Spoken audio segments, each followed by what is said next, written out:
Yeah, when you went to Jackson State, you had, I think, 24 and a half tackles for loss, 16 sacks. That was an opportunity, it seemed, to go make plays for you. How did you relish that opportunity, and I guess what did that teach you going to the Yeah, Jackson? that was a different experience because, like I told you before, I played linebacker. So I went into Jackson State as a linebacker and prom switched my position to DN. And so it was a challenge in itself, like learning the position, also wanting to get to the league, knowing I went from Florida down to, Jackson State at HBCU.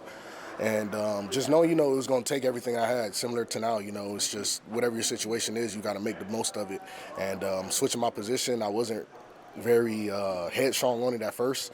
But eventually, I saw what I was capable of, and I said, if I have a chance, then I'm going to go take it. And James, you're sitting there in the off season here, and camps are starting, and you had not signed with anyone. Did the thought ever go through your mind that this may be the end of the road? Yeah, because the NFL, they say not for long, and if they don't want you here, you won't be here. So it definitely crossed my mind a couple times, but I knew I knew my talent. And I knew whatever road I had to take to get back to where I needed to get to, I was going to take, and I was going to dominate it. So, yeah. James, you've had a strong training camp out in Oxnard, strong first couple preseason games. Do you feel like there's anything more you need to put on tape against the Falcons to kind of solidify? Oh, yeah, of course. I mean, the name of my game is sacks. I love getting sacks. I love hitting the quarterback, stuff like that. And so I don't have any right now. So I'm trying to, average at least one a game. So, I need to make up some room. So now I feel like I have a lot to prove to myself, to the league. I just, I love being out there. So it's not even really like, oh, I don't have nothing to prove. I don't need to play. Like, I love playing. So I don't have no problem going out there and putting it on tape. Does your mind, last week before the last preseason game, does your mind start going to potential cut down day? And I mean, this is just natural at that point. Yeah, it's definitely very natural, especially now with the way they use the cut system. It's not to the last game. So, you start counting a little bit, and it's stuff that's out of your control. You can't control none of it, and you just got to go out there and just put out the best film that you can, and knowing that, if this team maybe doesn't have a fit for you, all 31 other teams are looking at the film. So, yeah. What do you think? Well, you probably were already in the league. They might have changed the rule just before that, but they used to have the gradual cut downs, right? Mm-hmm. And so, what do you think about that? I feel like it definitely benefits, the owners and the business of football more. To wait and do it all at one time? Yeah, because, if somebody gets cut maybe week 1 or week 2, they have a chance to get on a new team, learn a new system, and maybe making a good enough impression to get on the practice squad or something. Now, it's like everybody's cut at the same time, so it's like if that team doesn't grab you, another team most likely won't. But do you think that young players, I'm talking about rookies, I mean, this isn't your first rodeo, but do you think that they truly understand that this is an audition for 31 other teams as well? No. It's hard to kind of like view it as like that because this is the first team you've ever been on, and it's like, okay, I want to make the impression for them.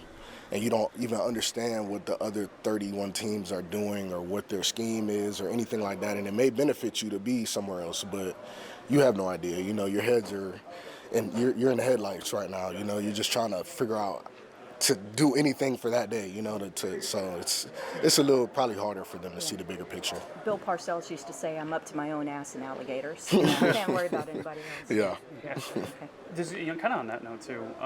Does a good preseason in your mind, does that like at least give you, hypothetically, if something the roster doesn't work out for you here in Dallas, does that give you hope that like, hey, I've put enough on film that even if injuries happen during the season, or I've made a good impression specific on this team? Does that kind of give you confidence? No, yeah, that's literally what the preseason is for. Putting out good tape for this team and for other teams. So if this team can use you, then you put out great tape. They know what to use you for. If not, another team can see the same thing and see if they have a need for that. And, it is what it is. But, that's the business side of football. It's not too much you can control. In Oxnard, we've seen you quite a bit. You're typically the last one off the field. Where does that mentality kind of come from?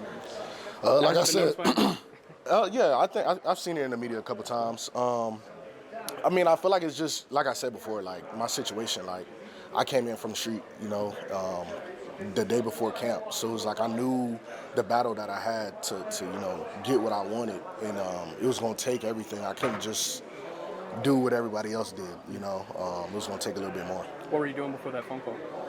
I was actually getting ready for another tryout, but you know, training, same thing, off season, just grinding, man, trying to put in that time for your craft. Yeah. And where were you physically? Where did you live? Fort Lauderdale, In Fort Lauderdale. that's where I'm okay. from. So you're flying, okay, Yeah. back home and Yeah. waiting for the call. Yeah. I've got one more thing. In Jackson State Mm-hmm. with Deion and you being the first of his players to get drafted. The reason I asked this about Deion is Netflix's documentary about the 90s Cowboys is dropping tomorrow. And so fans are going to be reminded about Deion. What do you want Cowboy fans to know about him as a coach and leader of young men? I mean, I feel like he's the same man that y'all have probably seen, you know, while he was here.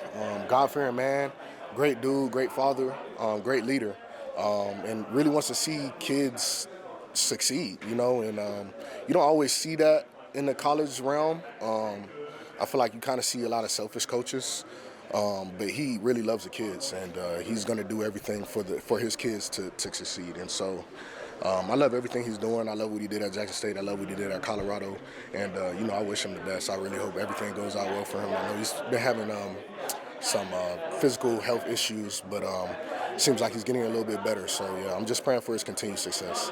Very open-ended question. Who or what motivates you? I gotta motivate myself. I mean, you know, you have a lot of external factors that can kind of push you and give you that extra edge, but it's me. If I'm not motivating myself, like, I'm not gonna look the same. So it's always me versus me.